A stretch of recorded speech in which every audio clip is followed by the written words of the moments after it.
스가랴 12장 1절에서 끝절까지.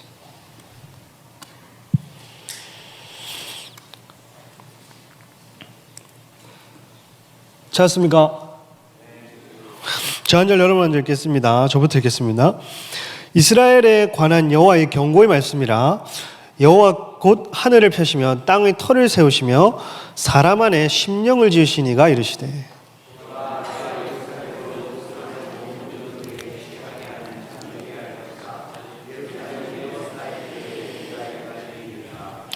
그날에는 내가 예루살렘을 모든 민족에게 무거운 돌이 되게 하리니 그것을 드는 모든 자는 크게 상할 것이라. 천하 만국이 그것을 치려고 모이리라.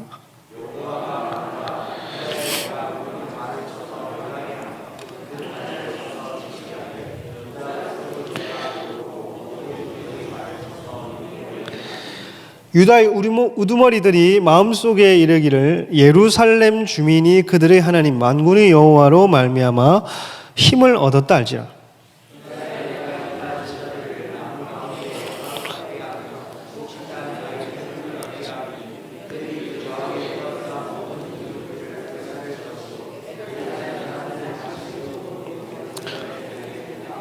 여호와가 먼저 유다 장막을 구원하리니 이는 다윗의 집의 영광과 예루살렘 주민의 영광이 유다보다 더하지 못하게 하려 함이니라.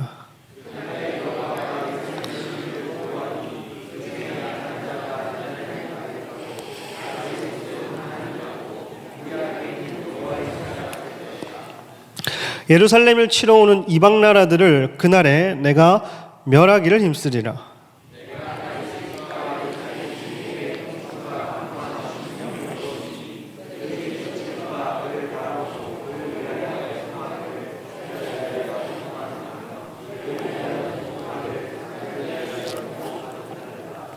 그날에 예루살렘에 큰 고통이 있으리니 무깃도 골짜기 하다드림몬에 있던 애통과 같을 것이라.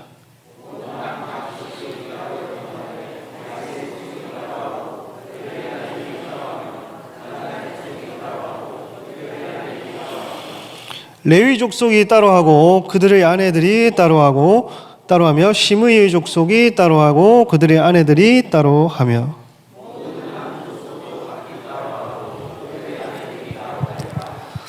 아멘.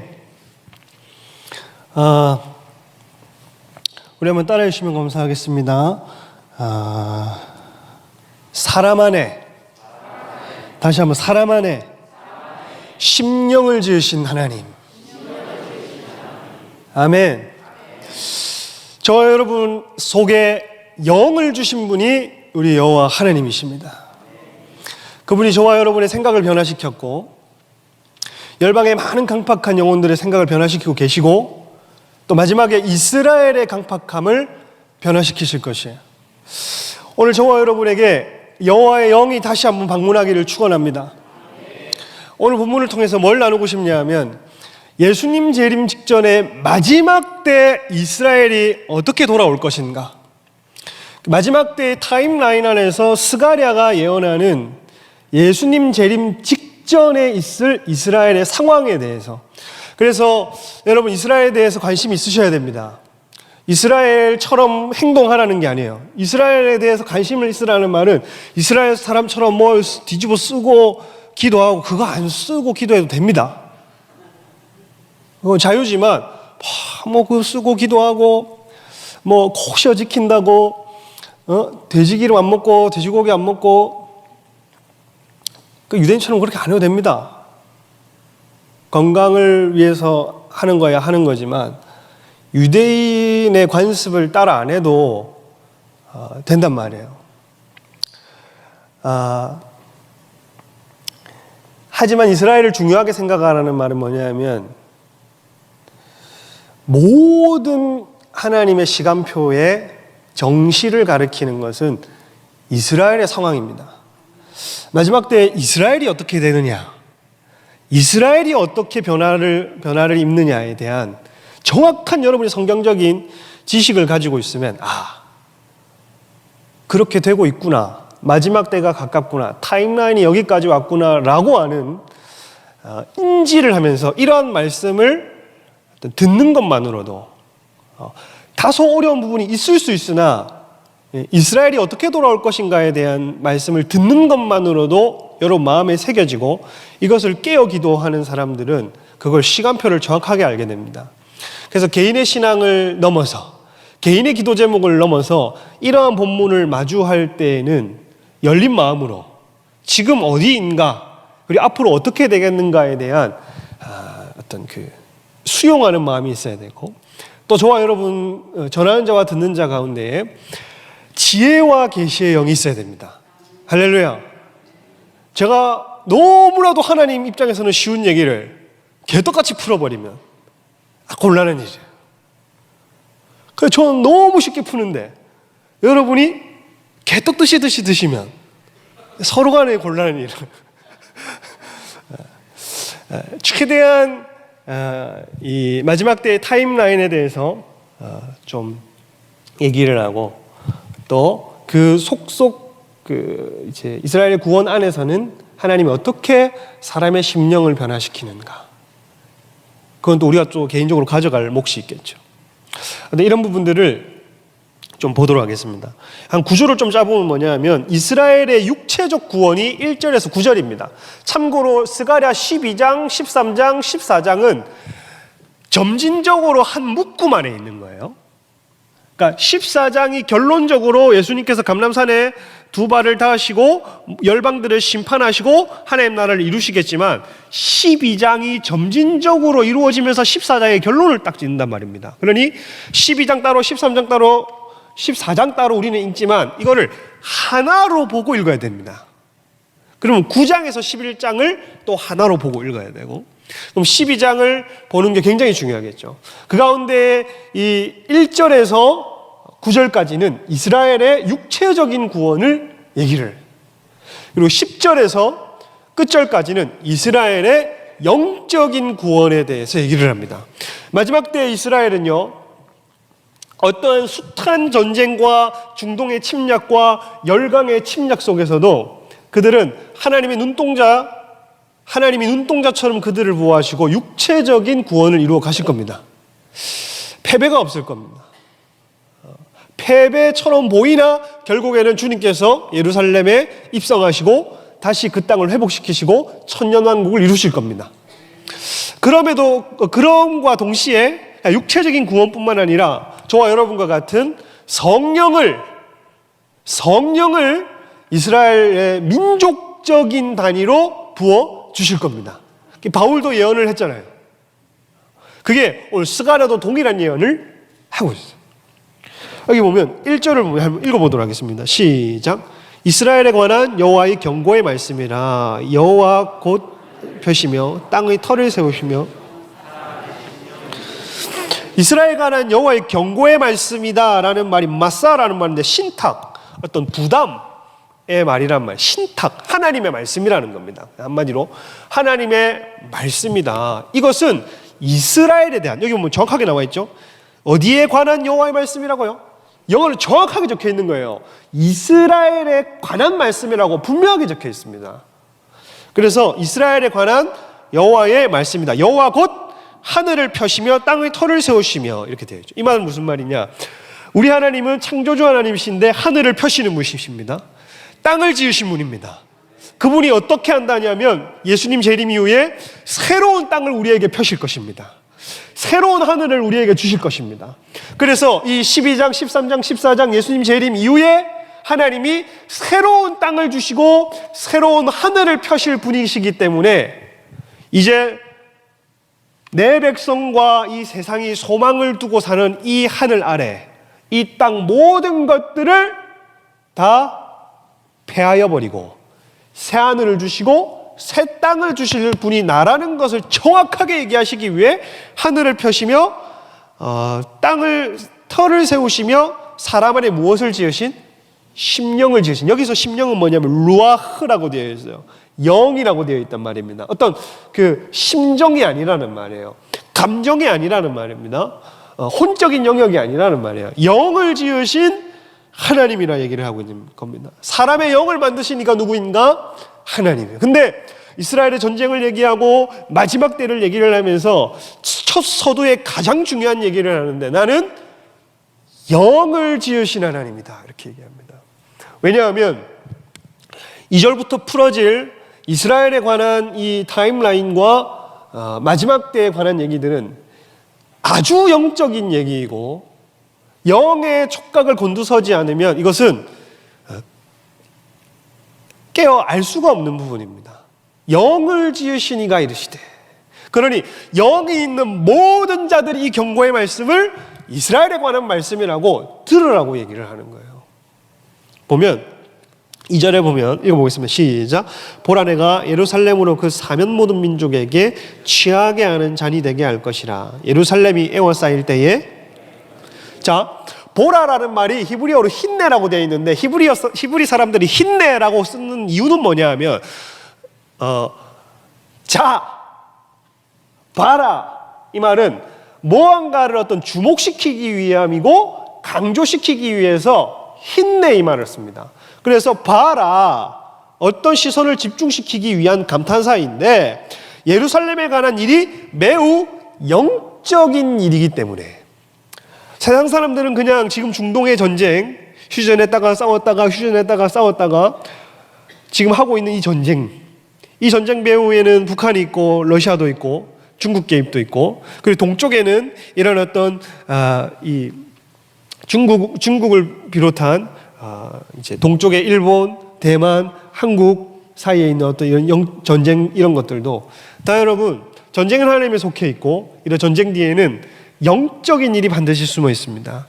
그래서 이런 사람, 어떤 사람들은 세상에 그냥 관심을 두는 사람들은 아유 저기서 역사 가운데 전쟁이 하나 일어났다, 뉴스 가운데 큰 거 하나 뻥뻥 터졌다, 그냥 그것을 주식회로 돌려서 주식회로로 그냥 생각해버려.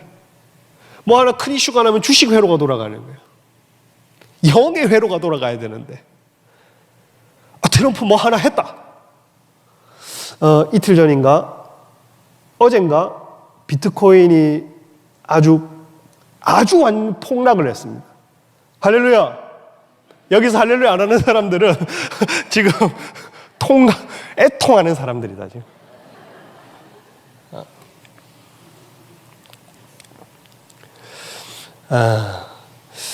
그 어떤 이 세상에 이 땅에 소망을 두고 사는 사람들은 전쟁이 나도 어떤 이슈가 나도 다 돈과 관련된 주식회로로 돌아갑니다. 어쩔 수 없는 사실이에요. 그게 습관이 되어 있는 겁니다. 근데 영의 사람들은 어떤 세상 가운데 전쟁이 일어나거나 큰 재난이나 이런 일들이 일어나면 성경회로가 돌아갑니다. 그래서 어디까지 왔나? 내가 지금 어디에 있나? 여러분, 이 말 자체가 여러분에게 부담이라면 여러분, 영을 지으신 하나님께 여러분이 돌아가시길 축원합니다. 여러분의 영을 지으신 하나님이라. 근데 혼이 움직이시면 안 된다는 겁니다. 육이 움직이시면 안 된다는 겁니다. 이 이스라엘 땅 가운데에 어떤 일이 있느냐? 내가 예루살렘으로 그 사면 모든 민족, 보면 여기 보세요. 여기 그 사면, 사바브라고 주변, 사방 이렇게 되어 있거든요. 그러면 주변 모든 민족이 이스라엘 주변 이슬람권을 얘기를 합니다. 자, 지도를 그려보면, 자, 이스라엘 지도를 그리는 방법. 제가 오늘 지도 특강을 하겠어요. 자, 소보루빵이 있습니다. 소보루 빵가루가 떨어졌습니다. 원래 쉽게 외우려면 이렇게 하는 거예요. 옆에 뭐 포크 이런 거 하나 그려줘야 돼. 포크. 이거 유브라데강, 뭐 티그리스강 이런 쪽. 그리고 밑에 족발 하나를 그려줘. 이게 어디야? 홍해. 이게 이스라엘 팔레스타인 지도의 전부입니다. 아시겠습니까? 소보루빵이 있습니다. 빵가루가 떨어집니다. 포크로 집습니다. 족발이 있습니다. 이스라엘 다 그린 거예요. 할렐루야. 여기 보면 이스라엘 그 사면이라고 되어 있어요. 예루살렘으로 그 사면 모든 민족에 보면 예루살렘이 여기 있으면 지금 그 사면 주변 모든 민족이라고 하는 것은 여기 있는 요르단, 모압, 여기 팔레스타인, 여기 시리아, 이란, 여기 있는 모든 요 주변 사면을 얘기를 합니다. 지금의 중동 전쟁의 기조들, 저와 여러분이 겪고 있는 중동 차원의 2차, 3차, 4차 이런 전쟁들의 점진적 성취가 이런 말씀이라는 겁니다. 그래서 이 주변 사면 모든 민족, 즉 이스라엘 주변 이슬람권 민족을 말하는데 뭐하게 하는 잔이 된다고요? 취하게 하는 잔, 사프라알이라는 말인데 비틀거리는 대접, 술이 담겨 있는 대접인데 그걸 마시면 비틀거린다는 거죠. 이 말은 무슨 말이냐? 이 주변 모든 이슬람권으로 하여금 여기 있는 예루살렘이 마시고 싶은 잔, 욕심을 내서 술꾼이 한 잔 먹고 싶어하는 그 욕심 있잖아요. 술을 찾는 그 욕심으로 마시고 싶은 잔이 된다는 겁니다. 그럼 이 잔을 마시면 어떻게 됩니까? 취하잖아요. 이 잔을 마시면 내가 다 이룰 줄 알았더니 무분별해지고 비틀거리게 된다는 말은 하나님의 진노의 포도주, 예루살렘을 건드린 모든 민족마다 진노의 포도주 잔을 마신다, 이 얘기를 합니다. 그래서 그리고 유다에까지 이르리라 이렇게 되어 있죠. 여기 보면 예루살렘이 에워싸일 때에 어디에까지 이른다? 유다까지 이른다는 말은 여기가 예루살렘이고 여기가 이제 예루살렘이잖아요. 여기가 유다 강야고 요 전체까지 이 이슬람권의 군대의 진영이 예루살렘을 두를 뿐 아니라 이 전역에 포진된다는 얘기를 하고 있는 겁니다. 거의 이제 자칫하면 함락할 위기 직전까지 가게 되는 거예요. 이게 지금 미래에 일어날 일들에 대한 예언입니다. 3절에 보면 그날에 읽어보겠습니다. 시작.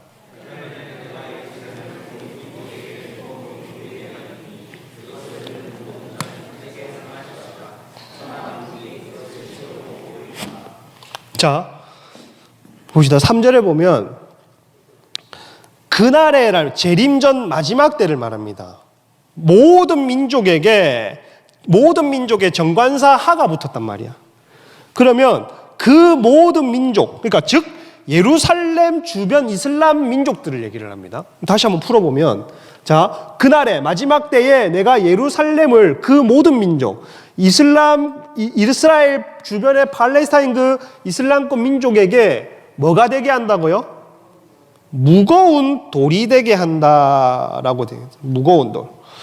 무거운 돌, 이게 하나님이 예루살렘을 이스라엘 모든 민족에게 무거운 돌이 되게 하는데 그것을 드는 모든 자가 요 아마스라는 말인데 이것을 운반하려고 하는 자가 어떻게 된다고? 어떻게 된다고 되어 있습니까?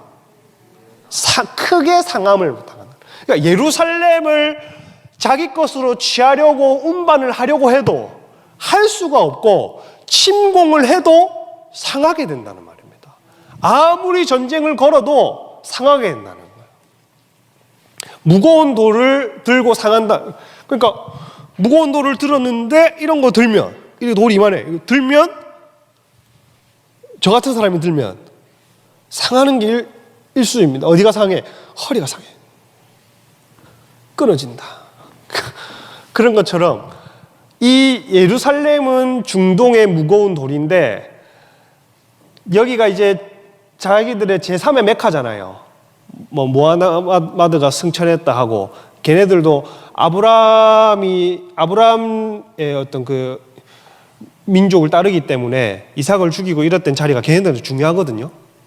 그래서 예루살렘을 자기의 어떤 종교지로 취하려고 해도 전쟁을 걸어도 안 된다는 거예요. 지금 여러분과 제가 살고 있는 시대가 그런 상황 아닙니까? 그것을 드는 모든 자 이렇게 되어 있어요. 중동 갈등을 계기로 전 이스라엘을 미워하는 당위성이 생기게 돼서 어떻게 되냐? 천하 만국이 어떻게 된다고요? 그것을 치려고 한다. 자, 보십시오. 이스라엘 중심으로 처음에는 중동 전쟁이 역사 가운데 1차, 2차, 3차, 4차, 5차 이런 식으로 일어나잖아요. 일어나면서 전 세계에 있는 디아스포라 유대인들이 또 욕을 많이 먹어요. 그 가운데 이런 상황이 계속 골이 깊어지면서 천하 만국이 어떻게 한다고요? 그것을 친다는 말은 예루살렘을 치려고 모인다는 말입니다. 어떤 명분이 된단 말입니다. 왜냐하면 예루살렘을 지키고자 하는 이스라엘이 지금 세상 뉴스가 비춰질 때는 어떻게 합니까? 민간인을 자꾸 죽이고 학살하고 이런 쪽으로 반유대적으로 계속 비치잖아요. 전 세계가 지금 반유대적 정서로 가고 있잖아요.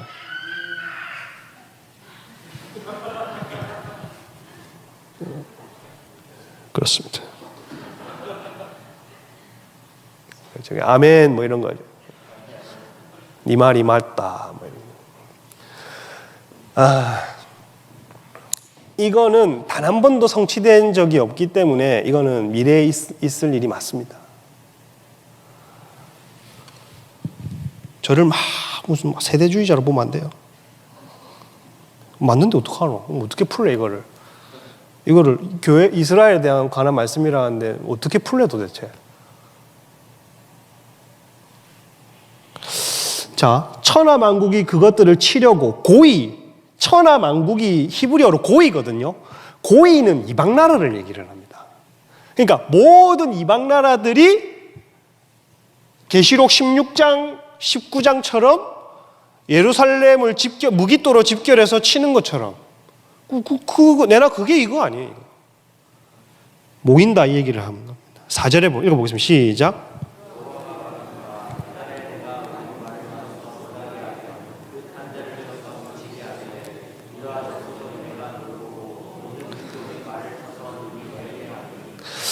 처음에는 이스라엘과 팔레스타인 지방에 이렇게 되어졌던 갈등이 이제는 고의 천하 만국의 전쟁이 돼버렸어요. 천하 만국이 쳐들어오기 시작합니다. 그러면서 놀라게 하다. 여호와가 말하노라 그날에 내가 어떻게 할 거냐? 그날에 내가 모든 말을 쳐서 뭐하게 한다고요? 놀라게 하다. 탐마혼이라는 말인데 혼란하게 한다. 그날에 하나님이 이방 군대를 쳐서 혼란하게 하시고 병사들을 친다는 거거든요. 병사들을 쳐서 어떻게 돼? 그 탄자가 병사 아닙니까? 탄자를 쳐서 어떻게 한다고요? 미치게 한다는 거. 미치게 한다. 어떤 기동력에 전쟁을 할 때에 기동력에 문제가 생기든지 전차나 기동력에 문제가 생기든지 병사들이 갑자기 도란 놈이 되게 하는 거예요. 왜 그렇게 되느냐? 이유가 있는 거예요. 이유가 보면 뒤에 보면 내가 돌보고라는 말이 여기 보면 자 그날에 내가 모든 말을 쳐서 놀라게 하며 그 탄자를 쳐서 미치게 하되 유다 족속은 내가 어떻게 한다고요? 돌보고. 여기 돌본다는 말이 파카으라는 말인데 눈을 열다는 말입니다. 그래서 하나님께서 딱 쌍심지를 켜고 두 눈을 켜고 뜨고 유다의 집을 지킨다고 하는 말입니다. 그러니 영을 만드신 주인이신 그 하나님이 악인들의 심령은 미쳐버리게 만들고 혼란스럽게 만들고 유다의 집은 지킨다 얘기를 하는 거죠. 그러면서 자 눈을 멀게 한다. 아우바론이라는 말인데 그냥 말 그대로 눈멈입니다. 시력 상실. 그래서 이방 군대에게 혼란을 주고 미치게 만드는 방법이 뭐냐면 모든 탱크나 기동력에 문제가 생기거나 모든 병사의 눈을 멀게 해서 돌아버리고 전쟁 가운데 막 피 튀기는 전쟁 가운데에 갑자기 전체 기동력이 상실된다든지 눈이 멀어버리잖아요. 생각해 보세요. 돌아버리는 거예요. 혼란과 공포와 경악이 그들의 영 가운데 숙심기는 겁니다. 실제로 이스라엘 중동 전쟁이나 이런 것들 역사를 보면 진짜 이런 어떤 기적들이나 수적인 열세에 이스라엘이 밀려 있었지만 어떤 놀라운 어떤 하나님의 기적들, 천사의 방문들, 이런 것들을 통해서 전세를 역전시키는 어떤 사건들이 실제로 있었죠. 증언들이 많습니다. 그러한 일들이 쉽게 말하면 일어난다 얘기를 하는 거예요. 여기 5절에 보면 유다의 우두머리들이 마음속에 어떻게 한다고 읽어보겠습니다. 이거 5절 시작.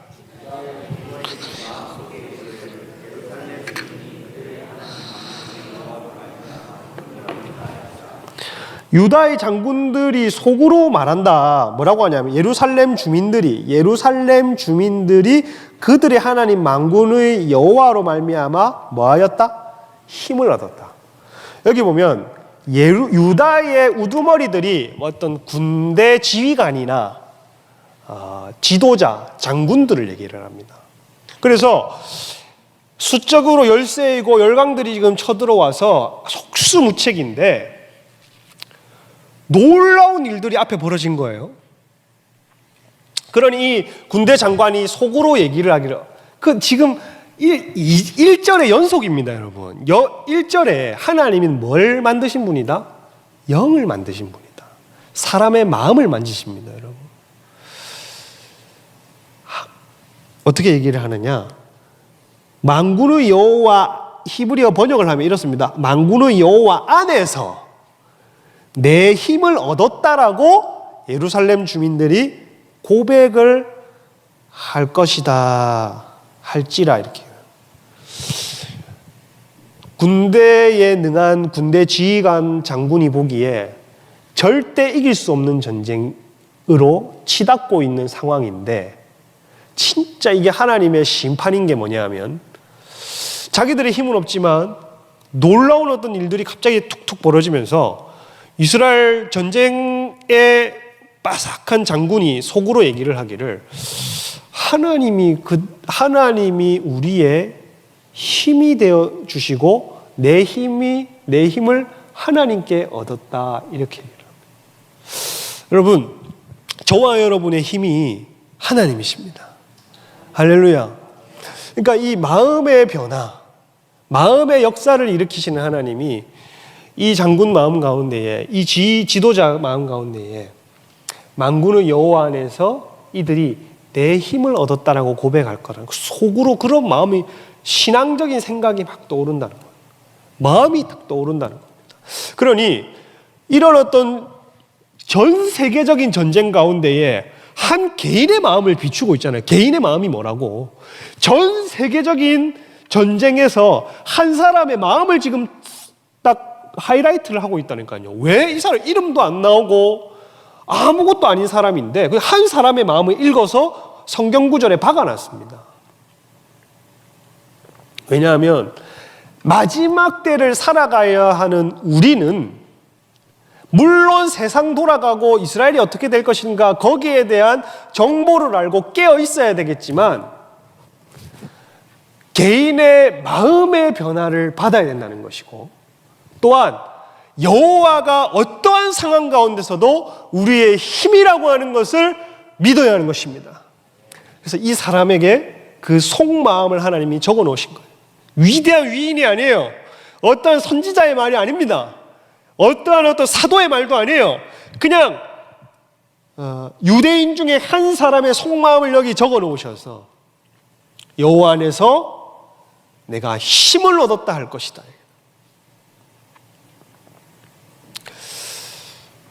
그래, 6절에 보면 읽어보겠습니다. 시작. 그날에 내가 유다 지도자들을 나무 가운데에 왜 화로 같게 하며 곡식단 사이에 횃불 같게 하리니 그들이 그 좌우에 에워싼 모든 민족들을 불사를 것이요.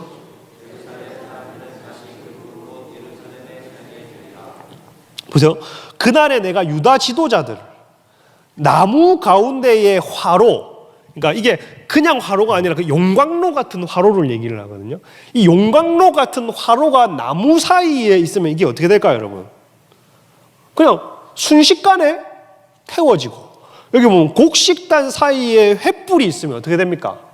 그러니까 순식간에 다 타버리고, 그들이 그 좌우에 에워싼 모든 민족들이 그렇게 된다고 얘기를 하는 겁니다. 그러면 예루살렘 사람들은 다시 그 본곳 예루살렘이 어떻게 된다고요? 살게 된다고 하는데, 보십시오. 이 지도자들이 나무 가운데에 화로 같게 한다는 말인데, 이 지도자들이 어떤 능력을 행했습니까? 안 행했습니까? 아무 동사가 없어. 그냥 이 유다의 지도자들이 어떻게 했다, 유다의 지도자들이 어떤 자신의 능력을 발휘했다라는 말이 없고, 그냥 하나님이 그들 가운데 화로 같게 하고 그들 가운데 곡식단 가운데 횃불 같게 하겠다 하고 그 좌우의 민족들이 다 불을 타버렸어요. 무슨 말이냐 하면 전적인 하나님의 힘으로 승리를 거둘 것이라는 얘기예요. 전적인 하나님의 힘으로 승리를 거두었다는 얘기입니다. 또한 우리의 전적인 승리가 무엇이냐 하면, 저와 여러분의 전적인 승리는 나의 어떠함이 아니라 나의 힘이 되신 여호와의 도우심인 것입니다. 그래서 이방 군대가 예루살렘에 빼앗기지 못하고 예루살렘 주민들이 다시 그곳에 거주하도록 하나님의 전적인 힘이 작용했다는 거예요. 저와 여러분 가운데 이 같은 믿음이 있으셔야 됩니다. 마지막 때에 어떤 두려움에 사로잡힌다든지, 우리가 주일날도 마지막 때에 대한 얘기를 듣고, 여기 오늘 본문도 이스라엘이지만 전쟁에 대한 얘기를 듣고, 근데 전쟁이라고 하기에는 어마어마한 스케일의 마지막 전쟁 가운데서도 하나님이 우리에게 하고자 하는 말은 한 사람의 마음을 비추셔서 내가 힘이다 얘기를 하고 계시고, 내가 힘이다 얘기하실 뿐만 아니라 내 힘으로 전적인 승리를 이스라엘이 거두었다 얘기를 하는 것은, 우리가 걱정하는 것만큼, 우리가 마지막 때를 두려워하는 것만큼 두려움이 우리를 사로잡지 못할 것이요, 마지막 때를 우리가 두렵다 생각할 수 있지만, 우리가 걱정하고 마음을 소진하고 감정을 소진하고 어떻게 그때를 버틸 수 있겠는가라고 대려 겁을 먹을 만큼 우리의 마음이 짓눌리는 게 아니라, 어떤 마음의 변화가 있어야 되냐 하면, 여호와는 나의 힘이고 주님 주신 힘으로 이때를 승리한다는 그 믿음, 그 믿음이 저와 여러분 오늘 마지막 때를 살아가는 분들입니다. 할렐루야. 먼 미래에 지금 얘기를 하는 게 아니라, 저와 여러분은 마지막 때를 살아가고 있고 가고 있는 중이고, 마지막 때의 마지막을 지금 경험하고 있고 마지막 때의 마지막을 또 맞이하고 있는 중인데, 저와 여러분에게 필요한 건 뭐냐 하면 하나님이 우리의 도움이시라는 겁니다. 하나님이 우리의 힘이라는 겁니다. 그걸 믿고 이 마지막 때를 버티는 거예요. 그래서 7절에 보면 이것도 잘 풀어야 되는데, 읽어보겠습니다. 시작.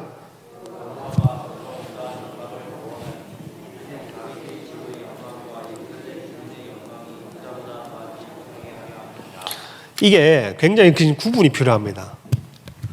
여기 보면 유다의 장막이 아까 유다의 우두머리가 나오고, 유다의 족속이 나오고, 유다의 장막이 나오고, 이러니까 이게 스가랴를 읽다가 아이 골이 아프다, 니 혼자 이거라, 이렇게 되는 거예요. 자, 아까 유다의 우두머리는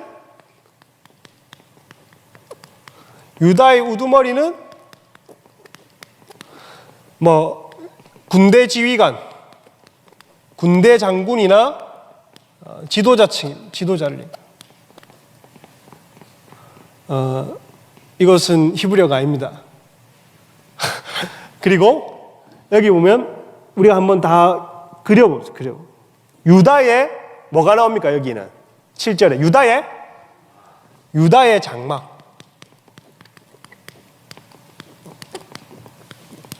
유다의 장막이 나오고, 그리고 다윗의 집이 나와.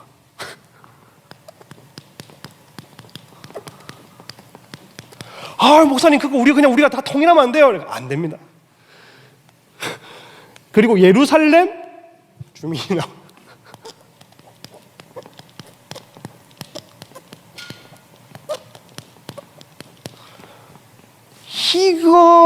이거를 해석을 못하면 골치가 아픈 거예요. 우리가 왜 러시아 소설을 읽으면 뭔 놈의 시키들이 무슨 놈의 시키가 얘 사촌이고 무슨 놈의 시키가 장인이고 무슨 놈의 시키가 뭐 오빠야. 그러니까 러시아 소설을 막 읽다가 몇 페이지 읽으면 이놈의 새끼들이 막 모르는 거예요. 그러면 뭐 이거를 잘 읽는 방법은 뭐냐? 그놈의 새끼들을 한쪽 공책에다가 다 적어. 이놈의 새끼는 장인이고 이놈의 새끼는 오빠고 이놈의 새끼는 남동생이다. 이런 것들을 연상을 해놔야 러시아 소설이 읽어지듯이 여기도 보면 자, 먼저 유다의 장막을 구원하신다. 하나님이 먼저 유다의 장막을 구원하시는 이유가 예루살렘과 반대로 예루살렘은 어디냐 하면 예루살렘은 요새잖아요. 요새. 예루살렘 주민은 이 예루살렘 주민 요 안에 사는 요새 안에 사는 사람들입니다. 수도에 사는 사람들. 수도의 마지막 때에 수도에서 적그리스도와 열방의 군대를 향해 저항하는 세력들이 잔존 세력들을 얘기를 해요. 잔존 세력들. 대부분의 사람들은 실제로 광야나 산으로 흩어져 살겠죠. 그러니 여기 보면 반대로 유다의 장막은 어떤 사람들이냐면 요런 어떤 유다의 광야나 에돔 광야 가운데에 흩어져 있는 남은 유대인들을 얘기를 합니다. 요거를 이해를 딱 하셔야 돼요. 장막은 여기저기 거쳐가는 거지요. 요새는 정확하게 딱 자리 잡는 곳이잖아요. 그런데 예루살렘 외곽 지역에 있는 남은 유대인들을 얘기를 하고 맨 뒤에 나오는 예루살렘 주민은 예루살렘에서 저항하는 잔존 세력들을 얘기를 해요. 그래서 작은 마을과 지방에 사는 거주하는 주민들을 유다의 장막이라 얘기를 하는데 예를 들어 이사야 63장 1절을 한번 찾아보겠습니까? 이사야 63장 1절. 무엇을 근거로 이런 걸 얘기를 하느냐? 이사야 63장 1절 보면 거기 뭐 어디에서 오는 이라고 되어 있습니까? 에돔에서 오는 이가 누구이며 어떤 옷을 입고 붉은 옷을 입고 보스라에서 오는 이가 누구냐? 그의 화려한 의복고 큰 능력으로는 이가 누구냐? 그는 나인이 공의를 말하는 이요 구원하는 능력을 가지니라. 이분 누굽니까 여러분? 이분 예수님, 붉은 옷을 입고 심판하는 예수님입니다. 복음을 거절한 자들 심판하는, 나는 홀로 마지막 때에 홀로 하나님에서 심판하신 예수님을 얘기를 하는데 어디에서 오는 자가 누구며? 에돔에서 오는 자가 누구며라고 하는, 에돔이 여기 있거든요. 여기가 사해고 여기가 에돔 광야입니다. 에돔. 그리고 어디서 나오는 자가 누구냐? 보스라는 요 위에를, 에돔의 요 북쪽 보스라가 여기를 얘기합니다. 보스라. 에돔에서 나오는 자가 누구냐? 보스라에 나오는, 이러니 마지막 때가 되면 적그리스도가 자기 신상을 세우고 예루살렘을 마지막으로 이제 탈환하기 위해서 최종 공격을 하고 재림 예수와 싸우려고 공격을 하고 그 전에 점진적으로 이게 이루어지는 겁니다. 완전한 수복이 아니라 지금도 예루살렘 가운데 이스라엘 쿼터가 있고 무슨 쿼터가 있고 뭐 이렇게 돼 있잖아요. 그래서 어떤 잔존 세력들이 마지막 결사항전을 하고 대부분의 남은 자들이 지금 어디에 흩어져 있냐면 요 유다 광야나 보스라나 에돔 요런 데서 흩어져 있는 겁니다. 그래서 이러한 사람들을 총칭으로 얘기를 할 때 유다의 장막이라고 얘기를 하는 거예요. 다시 우리 본문을 가보면 여러분 헷갈리십니까? 자 보세요. 유다의 장막을 구원하리니, 먼저 유다의 장막을 구원한다는 말은 여기를 먼저 구원하는 게 아니라 어디를 먼저 구원한다고요? 여기 유다의 장막, 요 지방 세력들을 먼저 치고 올라가 가지고 예루살렘으로 예수님이 몰아가십니다. 지방에서부터 아까 퍼져 있던 열방의 군대들을 쭉쭉쭉 몰아가십니다. 몰아가 가지고 어떻게 되냐면 요엘서 이런 데 요엘서 3장이나 이런 데 보면 여호사밧 골짜기에서 마지막 심판을 때려버리지요. 거기서 쓰레기통에 다 이것들을 다 집어넣으려고 여기서부터 치고 올라가고 있단 말이에요. 치고 올라가 가지고 먼저는 유다 장막을 구원하신다는 얘기고 그 뒤에 예루살렘 주민들이 구원을 받는다는 얘기입니다. 자, 이게 어려우면 안 된다. 자, 보면 전역에 남은 자들이 이렇게 되고 여기 보면 이들을 먼저 구원하시는데 그 후에 예루살렘 주민들을 구원하신다. 왜냐하면 다윗의 집이거든요. 유다 혈통. 다윗의 집은 뭐냐 하면 유다 혈통, 정통 유대인이라 생각하면 됩니다. 다윗의 집은. 그래서 유다 혈통을 잇는 사람들과 예루살렘 주민들의 영광이 유다 장막에 흩어져 있는 사람보다 뭐하지 못하게 한다고요? 더하지 못하게 한다는 말이 가달이라는 말인데 자랑하지 못하게 하기 위함입니다. 자, 유다 장막에 있는 사람들을 먼저 구원하시고 여기 유다 혈통과 예루살렘 주민들을 뒤에 구원하시는데 왜 그렇게 하시느냐? 이 사람들이 나는 수도에 사는 사람들이다라고 하면서 자기들의 구원을 여기 사람들에게 자랑하지 못하도록, 그러니까 네 힘으로 구원했다, 내 힘으로 구원했다, 나는 유대인의 혈통이기 때문에 구원을 받았다, 이런 말을 못하도록 남은 자들을 먼저 구원의 열방들을 쳐 올리셔가지고 여호사밧 골짜기 쓰레기통에다 집어넣으시고 심판을 하시고 유다 지역의 대적들을 북쪽으로 쳐 올리시고 결국 그 심판을 하기 위해, 그래서 유다 장막을 먼저 쳐 올라가고 계신 거예요. 그러면서 그날에 8절 읽어보겠습니다. 시작. 그날에 여호와가 예루살렘 주민을 보호하리니 그 중에 약한 자가 그날에는 다윗 같겠고. 여기 보면 예루살렘 주민을, 그날에 여호와가 예루살렘 주민을이 아니라 베아드라는 말인데 무엇을 위하여거든요. 그래서 그날에 하나님께서 예루살렘 주민을 위하여 뭐 하신다고요? 보호하신다는 말입니다. 울타리를 치듯이 보호하신다. 마지막 때 하나님이 성도들을 이렇게 보호하실 것입니다. 할렐루야. 저와 여러분은 울타리 치듯이 보호하실 것입니다. 그러니 아까 장군이 속으로 얘기한 것까지도 하나님이 전쟁 가운데 별거 아닌 장군, 이름도 없는 장군의 속마음을 여기다 적어 놓으셔가지고 만군의 여호와 안에서 내가 힘을 얻었다 얘기를 하고, 그리고 이런 데 보니까 하나님이 예루살렘 주민을 위하여 보호가 되신다 얘기를 하는 겁니다. 그래서 예루살렘을 울타리 치듯이 보호하시는데 이로 인해 예루살렘 주민 중에 연약한 사람이 어떻게 됩니까?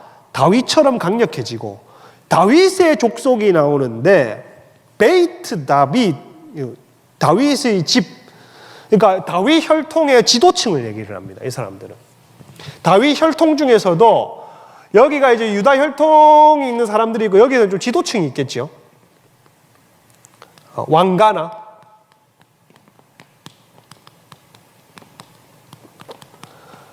지도층,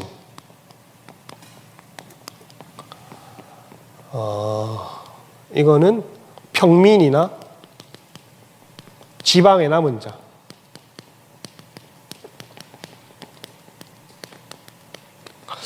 그리고 예루살렘 주민은 진짜 예루살렘 거하는 주민이고, 여기 보면 하나님이 하나님 같고 다윗 혈통의 지도자 측은 하나님 같고, 모세한테 하나님이 뭐라고 했냐면, 이게 너무한 말이 아닌 게, 모세한테 하나님이 모세는 하나님 같겠고 아론은 선지자 같을 것이다 이 얘기를 했습니다. 바로 앞에 나아갈 때. 그렇죠? 그래서 마지막 때에 하나님이 자기 성도들을 지켜 보호하실 때에 하나님 이렇게 역사하신다는 겁니다. 내가 너를 다윗과 같이, 그 중에 제일 약한 자도 다윗과 같이 쓰겠고, 다윗의 집은 하나님 같겠고 또 그들이 무리 가운데서 여호와의 사자 같다는 말은 무슨 말이냐면 예수님 같이 강력해질 것이라. 자기 하나님을 아는 백성은 용맹을 바란다 했습니다. 그 9절에 보면 예루살렘을 치러 오는 이방 나라들을 그날에 내가 뭐 한다고 되어 있습니까? 멸하기를 힘쓰리라. 이렇게 내가 힘쓰리라 이 말은 무슨 말이냐면 파카시라는 말인데 여기는 내가 막 멸하기를 힘쓴다 이렇게 되어 있는데 파카시는 찾다라는 말이거든요. 그러면 9절에서 하나님이 내가 이방 나라들을 멸할 것이다라고 단정 안 짓고 멸하기 위해서 이방 나라들을 뭐 한다고요? 찾을 것이다라고 되어 있습니다. 왜냐하면 14장에서 최종 심판이 있거든요. 제가 아까 12장, 13장, 14장을 한 묶음이라 했잖아요. 그래서 하나님이 이러한 계획을 가지고 계시다는 겁니다. 자, 그 다음에 10절부터 14절은 이스라엘의 영적 구원입니다. 영적 구원. 이스라엘은 지금까지는 저와 여러분이 마지막 때에 이스라엘이 어떻게 전쟁 타임라인이 돌아가는지를 스가랴가 말하는 예언 안에서 봤다면 어떻게 마지막 때에 이스라엘이 돌아오느냐, 전쟁에 이기는 거는 그거 일단은 모르겠고 이스라엘이 어떻게 돌아오느냐를 설명한 게 10절에서 14절입니다. 여기 이제 자 10절 읽어보겠습니다. 시작. 내가 다윗의 집과 예루살렘 주민에게 은총과 간구하는 심령을 부어주니 그들이 그 찌른 바 그를 위하여 애통하기를 독자를 위하여 애통하듯이 하며 그를 위하여 통곡하기를. 내가 다윗의 집과 예루살렘 주민에게 은총과 간구하는 심령 이렇게 되어 있죠. 루아흐 헨 타하누밈 이 말인데 이 말은 무슨 말이냐면 명사의 반복이거든요. 이게 동사로 안 되어 있고 영, 은혜, 간구 이렇게 되어 있습니다. 그러니 이걸 전부 다 명사가 계속 반복이 되면 이걸 동격으로 처리했을 때 어떻게 번역을 하면 되냐면 은혜와 간구하는 영 내지는 은혜의 영과 간구하는 영을 심령이 아니라 영을 준다는 겁니다. 마지막 때에 세상을 펴시고 하늘을 펴시고 땅을 지으신 하나님이 우리 속에 영을 만드신 하나님이 뭐 하신다고요?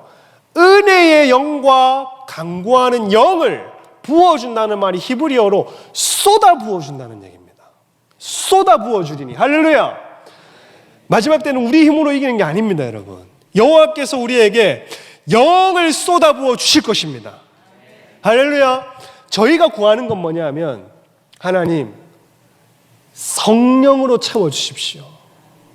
주님 내 머리부터 발끝까지 영으로 채워주옵소서. 영의 생각을 하게 하옵소서. 육신의 생각은 사망이요 영의 생각은 평안과 생명이라 하신 하나님, 마지막 때에 나를 지키실 하나님, 나의 나라와 민족과 이스라엘 지키실 하나님, 나와 내 영에, 나와 내 몸에, 나와 내 가족에, 나와 이 민족에 여호와의 영을 쏟아 주옵소서. 여호와의 영을 부어 주옵소서. 이게 우리의 할 수 있는 유일한 기도 제목인 것입니다. 여기 보면 이렇게 되어 있는 거예요. 쏟다. 재림 직전에 하나님이 다윗의 집과 예루살렘 주민에게 은혜의 영과 간구하는 영을 쏟았는데 이 영을 쏟은 결과가 뭐냐면 보십시오. 그들이 찌른 바 누구를 바라본다고요? 그를 바라보고. 어렵습니까? 심령을 부어주니 그들이 그 찌른 바 무엇을 바라보고? 그를 바라보고 이렇게 되어 있죠. 이게 무슨 말이냐면 히브리어에는 그들이 찌른 바 그를 바라본다는 게 아니고 나를 바라본다 되어 있습니다. 그러니 그들이 찌른 바 하나님 입장에서 누구를 바라본다고요? 나를 바라보면 이건 누구를 본다는 얘기입니까? 석가모니? 아무도 눈치를 못 채시는 것 같은 거 보니까 그들이 찌른 바 나를 바라본다는 말은 예수님이 십자가에 못 박혀 찔리셨잖아요. 유대인들이 어떻게 되냐면 부어주신 결과 유대인들이 자기들이 찌른 메시아를 마지막에 유대인들이 아직까지 안 돌아오다가 지금도 안 돌아오잖아요. 이때 딱 돌아온다는 말입니다. 그럼 보면 재림을, 그러면 이게 여러분 그들이 찌른 바 나를 바라본다 했으니까 재림을 보고 믿었을까요? 아니면 믿어졌을까요? 헷갈리죠? 아까 막 스키가 나오는 것 같지 또.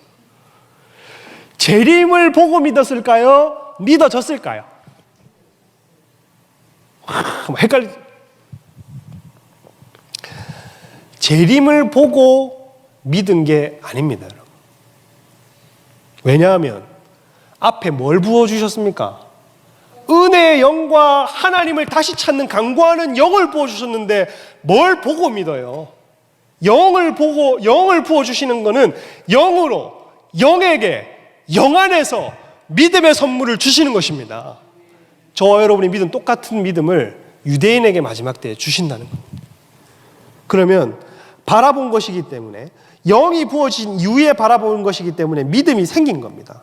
그러니 자, looking on이 아니라는 거예요. 그냥 지켜보고 방관하는 게 아니에요. 그게 뭐예요? 예수님 왔다. 구름 봐라.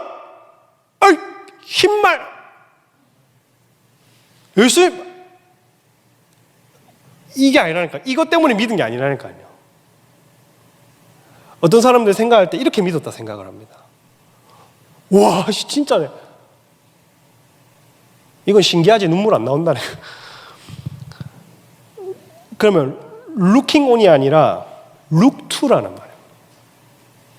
그래서 다시 말해, 재림 후에 이스라엘이 믿은 것이 아니라 재림의 전제 조건이 뭡니까?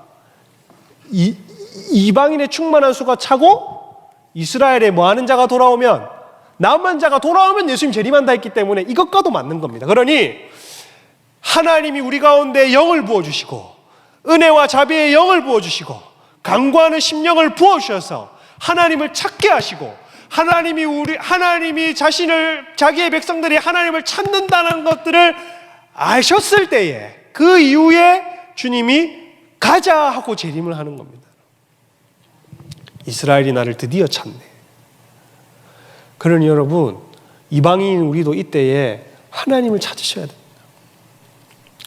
다른 거 찾지 말고 어디 가나 여기 가나 저기 가나 마실 물 없는데 예수님 한 분 소망이라 생각하고 주님 찾으시길 축복합니다. 그게 재림을 앞당기는 첫걸음인 거예요. 그래서 이스라엘의 민족적인 구원이 선행되고 예수님이 오신다. 그들이 그 찌른 바 나를 바라봤다는 것은 믿음의 주여 온전하신 그분을 뭐한다? 바라본다. 믿음 안에서 바라봤다. 자, 독자를 바라봤는데 어떻게 됐냐면 독자를 애통하여 독자를 위하여 뭐하듯이 애통하듯이 그리고 장자를 위하여 통곡하듯이 이스라엘 남은 자들 가운데 강력한 회개와 부흥이 일어나는 겁니다. 여러분 마지막 때의 부흥을 믿으십니까? 마지막 그 일순간이지만 부흥이 일어나는 겁니다. 부흥을 보는 이스라엘 민족적인 그 극한적인 부분 안에서지만 그래도 남은 잔존 이 유대인들 안에도 믿음을 지킨 유대인들과 그리고 사도시대 때도 그랬지만 경건한 유대인들, 아직 성령을 받지 않았지만 경건해서 자기 신앙을 지켰던 사람들 가운데에는 어떤 그 저항 안에 돌아오는 일들이 있다. 그리고 또 11절을 보면 그날의 예루살렘의 큰 애통이 어떻게 된다고요? 11절에 보면 애통이 이게 무슨 말이냐? 11절에 그날에 예루살렘에 큰 애통이 있으리니 무깃도 골짜기 하다들 인문에 있었던 애통과 같을 것이다. 이 말은 그러니까 이게 뭐 다른 말이 아니라 바로 느고가 요시야를 무깃도 인근에 있는 하다들 인문에서 쳐 죽였었습니다. 그게 역대하 25장인가 뭐 거기에서 예레미야도 그렇고 뭐 이스라엘 백성들도 그렇고 요시야가 선한 왕이니까 죽은 것 때문에 애통하고 막 예레미야는 애가를 부르고 이런 게 나오거든요. 성경에. 그래서 그때의 일만큼 자기들이 예수님을 지금까지 버렸구나, 내가 예수님을 지금까지 버렸구나 하고 통회하고 돌아오는 국가적인 애도가 일어나는. 그럼 12절 13절 온 땅 각 족속이 따로 애통하되. 자, 12절 읽어볼게요. 시작. 온 땅 각 족속이 따로 애통하되 다윗의 족속이 따로하고 그들의 아내들이 따로하며 나단의 족속이 따로하고 그들의 아내들이 따로하며. 13절 레위의 족속이 따로하고 그들의 아내들이 따로하고 시므의 족속이 따로하고. 여기 보세요. 온 땅이라고 되어 있는데 온 땅이 정관사가 붙어가지고 그 땅입니다. 그러면 어디에 회개가 일어났단 말이에요? 그 땅이니까. 그러니까 그 땅, 여기에 회개, 민족적인 회개가 일어나도 이게 도대체 뭘 다 이거 섞고 나니까 이게 뭔지 모르겠네. 여기에 회개가 일어나는데 아까는 국가적인 회개에서 어떻게 퍼지냐 하면 보세요. 그 땅 이스라엘의 각 족속이라고 되어 있는 미시파하라는 말인데 시족입니다. 시족. 국가에서 시족 단위로 회개의 불이 막 일어나는데 어떻게 되냐? 국가적 회개가 시족과 가족에게로 넘어갑니다. 여기 보세요. 다윗의 족속, 이거 다윗의 집이거든요. 히브리어로. 다윗의 집이 따로하고 뭐가 따로하고? 아내가. 그러니까 남편과 아내가 각각 회개가 일어난다는 거예요. 그리고 가문에서 개인 회개로 퍼져가고 나단의 족속, 나단의 집인데 이게 따로 한다는 말이에요. 이게 선지자 나단이 아니라 다윗의 아들 중에 어린 애 이름 중에 나단이라고 있습니다. 그러니 이 말은 무슨 말이냐? 이스라엘의 마지막 회개와 회심이 일어나는 데에 국가적인 회개가 어떻게 이루어지냐면 다윗의 집이 따로 하고 저 지도층부터 나단의 집이 따로 한다는 말은 저 다윗 가문 안에서도 지도층 저 밑에까지 회개가 퍼져가고 그들의 아내에게까지 퍼져간다는 겁니다. 그리고 레위 족속도 그들 가문의 아내와 개인까지 애통하는 회개가 퍼지고 따로 간다 얘기를. 시므이가 또 어떤 시므이냐 하면 레위 계열 중에도 또 시므이가 있습니다. 그래서 레위인의 제사장 그룹에도 회개가 임하고 저 밑에 있는 레위인에게도 회개가 골고루 그 찌른바 그들을 믿게 되는 일들이 일어난다. 마지막 14절 한번 읽어보겠습니다. 시작.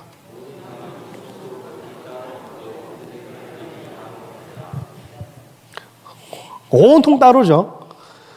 저기 보면 모든 남은 족속 이스라엘의 남은 집과 아내들까지 각기 따로 예수님을 본다는 거예요. 그래서 마지막 때의 타임라인은 전쟁으로 시작해서 지금 이 여러분과 제가 소식을 듣고 있는 이 이스라엘의 중동 전쟁은 결국에는 전쟁으로 시작해서 마지막에는 이스라엘이 돌아오는 일로 끝날 것입니다. 전쟁으로 시작한 것 같지만 이스라엘이 민족적인 부흥이 일어나는 것으로 마무리할 것입니다. 이런 어떤 타임라인을 여러분에게 설명을 해드렸듯이 이것이 저와 여러분이 마지막 때를 살아가는 하나님의 시간표 가운데에 하나의 어떤 시침이나 분침 역할을 하는 어떤 중요한 지식이 되기를 축복하고, 그리고 여기서 하나하나 면밀히 봤었던 마지막 때 가운데에 하나님이 그 전쟁 가운데 서포트라이트 했던 모든 어떤 그 구절들을 생각해 보면 마지막 때에 누가 나의 힘이냐? 하나님이 나의 힘이다. 곡식단 가운데에 불같이 내 힘은 아무것도 없고 하나님이 100% 나의 자랑이시고 하나님이 나의 능력이시고, 그래서 저와 여러분의 고백이 이 고백이 되시기를 주님의 이름으로 축복합니다.